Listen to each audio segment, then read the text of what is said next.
did you know? This is our third instalment of mini lessons that focus on how to create different sentence types. Before we start, can you show you have a pen and a piece of paper, please? Pause the video while you go and get one. So, first, a recap. What are the two key ingredients of a sentence? I'm going to give you 5 seconds to think about that.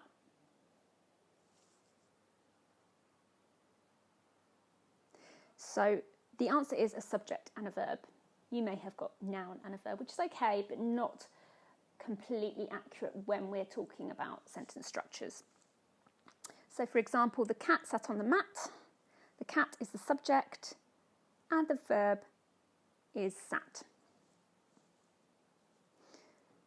If you're unsure of that, please do go back to previous lessons to review your knowledge. Right, so let's move on to this lesson's topic. We're focusing on why use simple sentences, short simple sentences, and in particular we're looking at the effect of them when we're writing to express a point of view, which links to GCSE English Language Paper 2, Section B. Now, we've been recapping the ingredients of a sentence or a simple sentence over the last few mini lessons and just now. We're going to see them in action in a text, so in an extract or several extracts. As you can see from my slide, Taylor Swift here has clearly been reading some simple sentences. Look at her dramatic reaction. Maybe in particular she was listening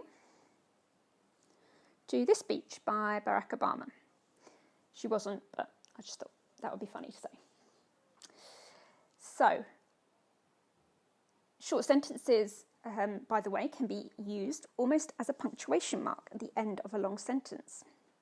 Here, Obama uses it to suggest that, as a team, he and his supporters can create change if they vote for him to be president. This is quite old, this speech now.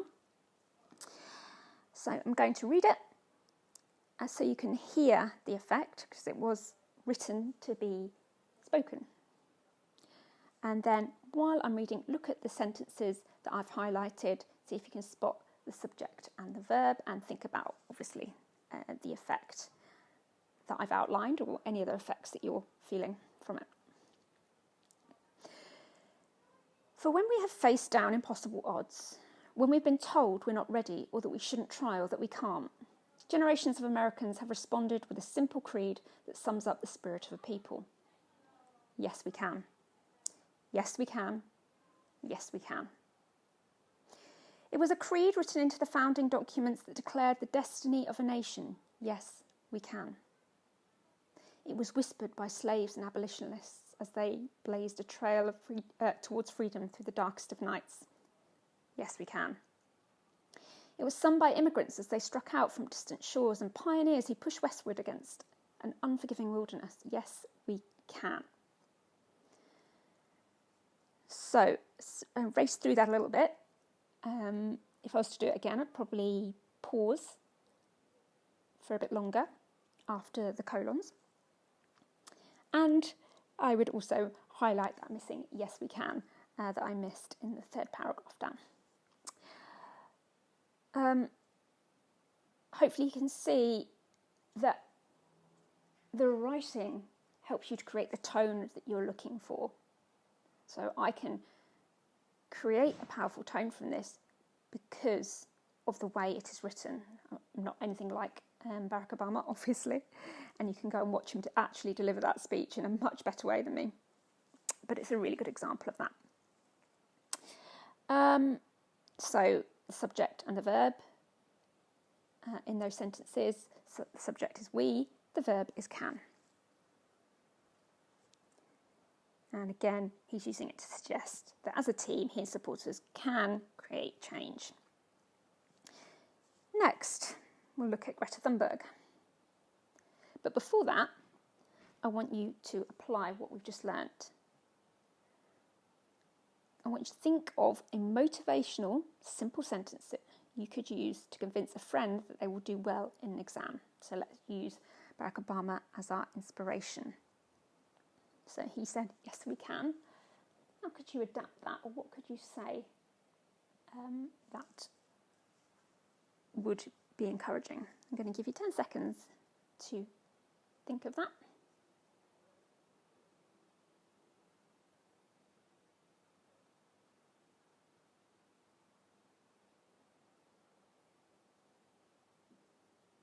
Okay, hopefully you thought of that motivational sentence.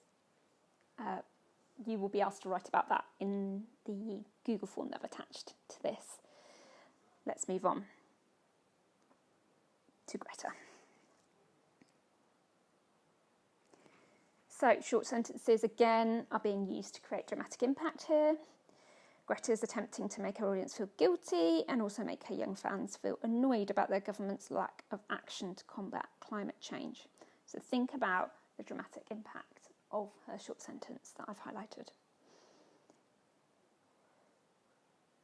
You are failing us, but the young people are starting to understand your betrayal. The eyes of all future generations are upon you, and if you choose to fail us, I say, we will never forgive you. We will not let you get away with this. Right here, right now, is where we draw the line. The world is waking up and change is coming, whether you like it or not. You can go and look at how she delivered that speech in a very emotional way, different to how I've just delivered it, and the impact of you can see the impact of using a bit of drama as well as words. But here, even we can see the words are and the sentence structures are really powerful. You are failing us. There's lots of other things going on in that sentence as well, and in that extract, but the shortness of that sentence means that you are forced to, or as she's reading it, or as I'm reading it, I'm forced to pause after, and that gives the audience a little bit of thinking time, just a tiny bit, and it's more impactful. Okay, so next activity, are you ready? So I want you to imagine you're writing to Netflix to convince them that they should add a wider range of high quality films. Think of a short sentence that suggests you are unhappy with them. You use Greta as your inspiration. She said to a lot of world leaders in that extract, you are failing us. What could you say to suggest to Netflix that they are making you unhappy?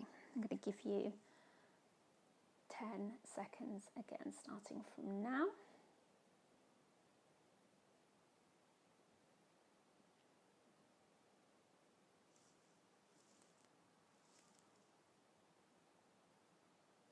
Okay, hopefully you came up with an impactful, short, simple sentence. Do check your sentence that it is indeed a short sentence. One subject, one verb.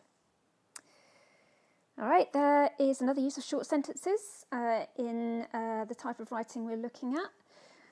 And there's more than one other, but this is the one that we're going to look at, is using short sentences to help you convey humour or sarcasm. Just a reminder here of what sarcasm is. It's the mocking of someone or a situation by saying the opposite of what you mean. So we're going to look at the writer, an extract from the writer Suzanne Moore. She is a reporter, news reporter, but also writes opinion pieces. Something that you may be asked to write in a GCSE exam as well, in paper 2, section B. So, short sentences can be used for humorous effect or to emphasise sarcasm. So, as I read, try and think about the effect of that. She says, there may be a good few conniptions in Ireland at the moment, so can Marion Keyes be put in charge, please? It's rare to hear a woman talk so much sense in a way that doesn't seem to put men's backs up. It's not a knack I've mastered, or tried to master, to be fair, But then Keyes, a lady writer, is able to tell searing truths in a way that make them seem, well, just obvious. While talking recently about her latest novel, Grown Up, she said, "I only read women. I know that men write books, but their lives are so limited. It's such a small and narrow experience. Please don't reel off a list of great male writers to me. I have read them. That was called education." Okay, so what Moore is talking about there, or what the author within Moore's piece is talking about, is, well, she's using the language that used to be used about women writers and she's turning it on its head. She's doing that quite purposefully there, knowing that a lot of people who will be reading about her or listening to her will have that knowledge. If you don't have that knowledge, it just seems quite mean. But that's how women writers used to be talked about. Lives are limited, such a small and narrow experience. So that was just a bit of background there. When Suzanne Moore says that was called education, she has a sarcastic tone there. And the use of the short sentence allows you to say something quite quick, witty, and to the point, and sarcastic, which is what she's doing here. So that brings us to the end. Don't forget to take the Google quiz attached. Remember, keep active in your learning. And as you can see, I've put, as usual, yours faithfully, Miss Wildman, as you would in a letter when you're not exactly sure who the recipients are of your letter. So when you would use "Dear Sir, Madam," because this is going on YouTube, so I'm not exactly sure of everybody who will be reading this. And there's me. It's looking great there on the right with the peace sign. Until next time.